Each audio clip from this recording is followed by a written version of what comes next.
Coming up on tonight's Look East. More than 100 firefighters are tackling a wildfire which remains out of control on the Suffolk coast. People have been forced from their homes and caravans. 11:30, there was a bang on the door and we were told to leave. No time to pick up anything, just get out straight away. We're live near Dunwich with the latest.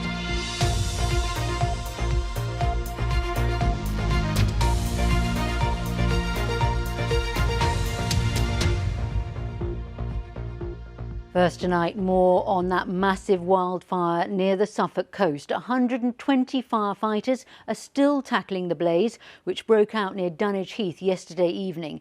It spread across 150 hectares, the equivalent of around 210 football pitches. The fire service has declared a major incident. It says conditions are extremely challenging and the blaze remains out of control. Nearby holiday parks have been evacuated and people forced from their homes. The fire is a few miles from the Sizewell B nuclear power station. EDF, which runs the site, says it poses a low risk and it's closely monitoring the situation. Let's go live to Zoe O'Brien, who's near Dunwich now. Zoe. Good evening, Susie. Well, from our position, there are a few indicators of just how difficult it must be for the fire service to tackle this. The sky seems to be changing every kind of 10 minutes. Sometimes you can't see the plume of smoke because it's blending in with the clouds, and at other points, thick black smoke will come up from the ground and then it becomes visible once again. And we've seen a helicopter coming by every kind of 10 minutes, dropping water on it as well. Now, as you said, the fire service has updated us to say that it has spread up to about 150 hectares. And the firefighters on the ground, they are battling difficult conditions. Of course, they've had the heat all day, but there's also the changing wind directions, and that can happen in a very unpredictable manner. It isn't yet under control. Now, of course, that fire is down there on Dunwich Heath, but a few miles away in the village of Westleton, the village hall has become a centre for those who need help and those today who are able to provide it. As fire spread across tinder dry land in Dunwich, holidaymakers and residents were ordered to leave their homes. They alerted neighbours and got to safety as the smoke got thicker. By the end, I mean, when I was running around that last bit, knocking on people's doors, the smoke was so thick I could only see about 5 feet in front of me, and I had my torch out, so I was just, by that point I was just telling everyone to just get out, really. At 11:30, there was a bang on the door and we were told to leave. No time to pick up anything, just get out straight away. So we did get into our car and we drove here, which is about 2.5 miles, and we've been here all night in the car. We asked where to go. The answer was very simple, just go. It's not clear when people will be able to return. Many are waiting for news at the village hall, which has become the centre for those displaced by this major incident. Initially we were told perhaps this afternoon. Now we've been told it's unlikely to be for at least 48 hours. And I've just had a conversation with the park manager and was told that may be well short of what might happen, because there might be smoke damage and the park may be contaminated from smoke. The local community has stepped up to house almost 50 people and some pets overnight. It was perfectly clear that we needed to find places for them to sleep because they were exhausted. They were quite shocked, really. So we looked around the village for spare beds. So I had 4 people with me with 2 dogs. My sister had 4 people with no dogs, and my next door neighbours had 5 people with 1 dog. There are lots of people down here helping. It's a very strong community. From miles around, plumes of smoke could be seen today as fire engines raced through the village. The fire service said the incident has spread across land equivalent in size to 140 football pitches. We had 80 firefighters overnight. That's now increased to about 120. It's an ongoing incident. It's very dynamic. It's very challenging. Access to the incident is also very difficult. We're flooding it with resources to make sure we do the very best we can for them. So I'm devastated for the communities in the local area, but also really enthused by the amount of support that this community has pulled together to help those people that are affected. When I walked into this rest centre, you could really feel the community spirit. The fire service says this could be ongoing for 2 to 3 days, calling it one of the largest fires in recent memory the brigade has had to deal with in this county. But today there was applause for them from the community, many of whom who will open their doors again tonight for others who don't know when they'll be able to go home. Well, we're being told this evening that power has now been cut off to around 115 homes across 3 different postcodes. That's because of the proximity of the fire to pylons. They're now over 24 hours on now, but there is still no clear indication of just how long this is going to last. Very much, and I know we'll come back to you later in the programme. The fire has had a devastating impact on important wildlife habitats such as RSPB Minsmere, which will take years to recover. This afternoon I spoke to Adam Rowlands, the Suffolk area manager for the RSPB. It's absolutely devastating, Susie. The team here at Minsmere have spent years carefully managing these habitats for wildlife. This summer we had nearly record populations of some of the key species, nightjars and Dartford warblers on the heath, and those species now their habitat is being absolutely devastated by this fire. It's the biggest wildfire we've seen at Minsmere in living memory, and spreading across our neighbours' land on National Trust and up towards Natural England's land as well. And for those who don't know the area, Adam, just explain the kind of the importance of Minsmere and Dunwich Heath. Yeah, so Minsmere is a jewel in the RSPB's crown, and the heathland habitat that's been particularly devastated by this fire is really important for critical species. Not only the birds I've mentioned, and last night we could see the nightjars flying above the 20-foot high fireball that was spreading across the heath, but also other scarce species, reptiles like adders, which already are really threatened in terms of their populations in the UK. The heathland's a really important area for them, and rare butterflies like the silver-studded blue, which again, they can't spread very far. They're really vulnerable, their populations, and if you have a fire like this, it's absolutely devastating. What kind of length of time would it take to recover from this? The habitat that was there yesterday afternoon before this fire started, it will be more than a decade until the habitat has restored to that level of quality. Just reiterate to people, for Minsmere and the area around Minsmere, it's imperative that people stay away at the moment. People's safety is the #1 priority. But, when people are out in the countryside, being really careful, just a single spark can create an event like this. So, being really careful, no open fires, no barbecues, and just taking great care in the countryside. Adam Rowlands, thank you very much. Before we go, let's get the latest on our top story, the massive wildfire in Suffolk. Zoe O'Brien is near Dunwich Heath for us. Zoe. Well, in the short time that we've been on air this evening, the wind has changed direction multiple times. It's slightly easier to breathe at the moment, but 5 minutes ago you could smell the smoke and you could taste it from our position, and we are, of course, miles away. But today the Prime Minister has said to Suffolk Fire and Rescue that they can have everything they need in order to try to tackle this. And we know from the latest update that we have crews coming in from other parts of the country, and at the moment they're digging trenches. They're digging those trenches as fire breaks so that they can try to stop the spread. Of course, it continues to spread, and they are down there putting in their best effort. One thing is for sure, as they get ready to do it all again this evening, their efforts are much appreciated by this community. Zoe, thank you very much. And you can stay up to date with the latest on that wildfire on the live page on the BBC News app and the BBC website. That's all from me for now. Angie will have the late news at 10:30. Goodbye.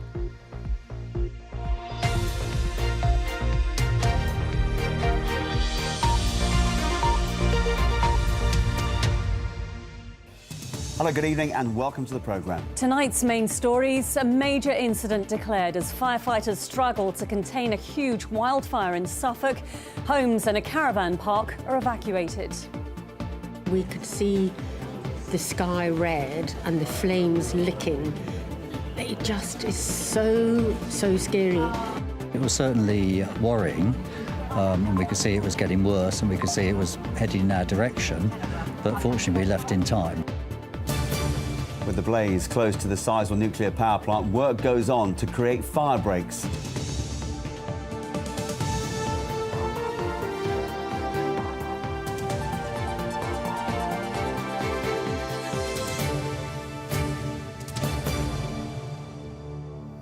Good evening. First tonight, the devastating wildfire savaging swathes of the Suffolk countryside as crews from across the country fight to bring it under control. It's been burning on Dunwich Heath near Leiston and close to the Sizewell nuclear power plants for just over 24 hours. It's spread over 150 hectares of heathland, forcing dozens of people to flee their homes. With 125 firefighters at the scene and more still on the way, Russell Hookey joins us live from a relief centre at nearby Westleton. Russell, good evening. You've had a very busy day there today, but this is a truly devastating incident. Certainly is. You mentioned 150 hectares there, but for anyone who wants to visualise that, we're talking about an area the size of 210 football pitches of the Suffolk countryside that has been encompassed by this fire, which broke out at around 5:30 yesterday evening on the RSPB reserve at Minsmere. Now that grew so rapidly that it threatened a nearby caravan park and some holiday homes as well. Residents were displaced here to Westleton Village Hall. Around 47 of them spent the night here with their pets last night. Others were accommodated by villagers here in Westleton as well. And that fire has continued to rage overnight and through today as well.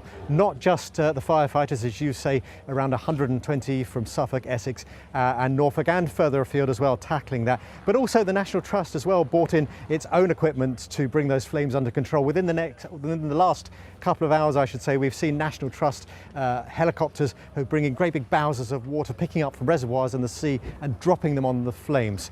Rob Setchell has been following events through the day. In an area of outstanding beauty, ugly devastation, Dunwich Heath ablaze, a haunting orange glow in the darkness. And by dawn, a rapidly spreading wildfire, tearing through the landscape, forcing dozens to flee their caravans and homes. It was frightening, yes. Couldn't see your hand in front of your face for the smoke. We could see the sky red and the flames licking.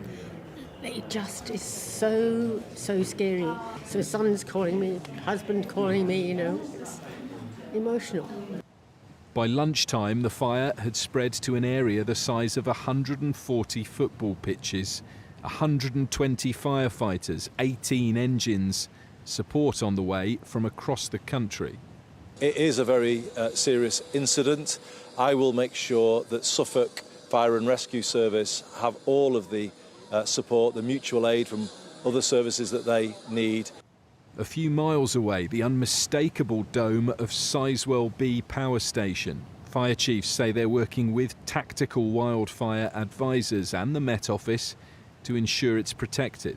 It is a difficult fire because they're so widespread and your resources are so widespread, and normally with a building fire you can see it right in front of you in one place, whereas this is much larger. So it is definitely one of the more challenging incidents that we've had here in Suffolk, and it is almost one of the largest that I remember in the history of Suffolk also. The fire forced RSPB Minsmere to close today.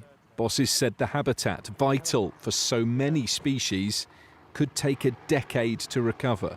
This is the largest wildfire we've seen at Minsmere in living memory. We could see a nightjar actually flying above the fireball, so that's a bird that nests out on the heathland. That will be losing its habitat. Other birds such as Dartford warblers, woodlarks, nightingales, really distressing because we'd seen almost record populations of those species breeding on the habitat this year, and those populations will be put into sharp decline as a consequence of this event. And for the humans displaced, no news yet on when they might be able to return. Those at the rest centre in nearby Westleton just grateful to be safe and to be in a community so willing to help. You could see the trauma on people's faces. It was very, very stressful for the people who'd been evacuated. They were literally, a lot of them with small children, woken up and told to leave their caravans straight away. So they came here. So our job was really to make them feel safe and give them something to eat and drink. And then we managed to find 47 beds in the village. We've got everything in place to deal with this sort of stuff, but the incidence and the frequency of extreme flooding and extreme fires, I think, is something we're just going to have to start adapting to. You know, so putting fire breaks in our forests and in our heaths, I think, is something we need to look at. Crews expect to be here for the next 36 hours, and it won't be until the flames die down and the smoke ceases that major incident can end and major recovery can begin. Rob Setchell, ITV News. So sad to hear about the impact on the wildlife there as well. But often an emergency brings out the best in people, and that is what's happened in the tiny village of Westleton, just a couple of miles away. Yeah, phones were pinging as the news spread of the blaze, and by 10 o'clock last night, the village hall was open, ready to receive the first of the evacuees. Well, Natalie Gray is there this evening. Natalie, what community spirit? Exactly. The good folk of Westleton opened up their homes and their hearts for the people involved in this crisis. Nobody needed to sleep on the village hall last night because there were so many offers of beds. Isn't that wonderful? Barbara, tell us more. How many people did you help? Well, in the end, we had 47 people who were housed around the village and 5 dogs and 1 cat. So it was great to be able to keep everybody together with their families and their pets. And you looked after a couple, I think, from Yorkshire, and their 2 small children. They must have been pretty shaken up.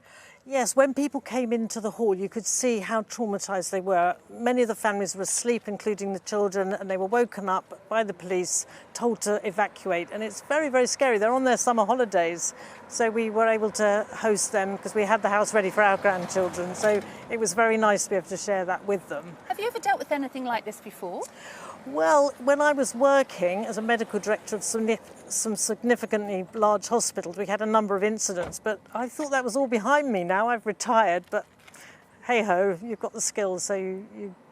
Well, well done you, and well done Westleton. Well, earlier I spoke to Debbie and James Freeman from Welland in Hertfordshire, and they only arrived at their lodge in Dunwich yesterday with their Whippet Blythe when all the drama started happening. I'll let them take up the story.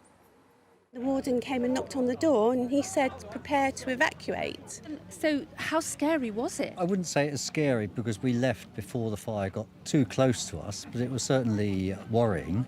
And now we're in what's considered to be a national emergency. What do you think about that? Somewhat bizarre, to be honest. I've never been in one before. 75% of people have gone home along with Debbie and James, but this is a real story of people pulling together. 2 local supermarkets, let's name them, Waitrose and the Co-op and the Emmerdale Farm Shop all provided free breakfasts, free lunches and suppers. So great community spirit, but this is far from over. Right, we're going to go back to that top story now. As we saw earlier, that huge fire has been sweeping through Heathland in Dunwich. Around 150 people had to be evacuated from their homes and holiday cottages. Russell is live in nearby Westleton, along with the rest of the country's media, it seems. Russell, how do you expect things to change over the next few hours? Well, it's interesting you say that because given what's happening in France and Spain, it's understandable there is a huge level of interest. Lots of journalists here who've just been listening to a news update. Now, the fire service say they believe their tactics are working, but they're stopping short of saying that they've managed to bring the fire under control. There's still a lot of them tackling that blaze. Some of the power has been turned off in the Dunwich area. Around 116 homes are without power. That's a precautionary measure. And also there's just been a meeting this evening with displaced people telling them where they'll be spending this evening if they can't go home. A plan to use the former Pontins at Lowestoft won't have to come into action now, but there will be some people still accommodated in this village hall and in the wider village of Westleton this evening. Well, thank you very much. And for the latest on the wildfire at Dunwich, you can head to our website. There's plenty more footage and updates from the emergency services, itv.com/Anglia, and on ITVX as well. It's been a dramatic day.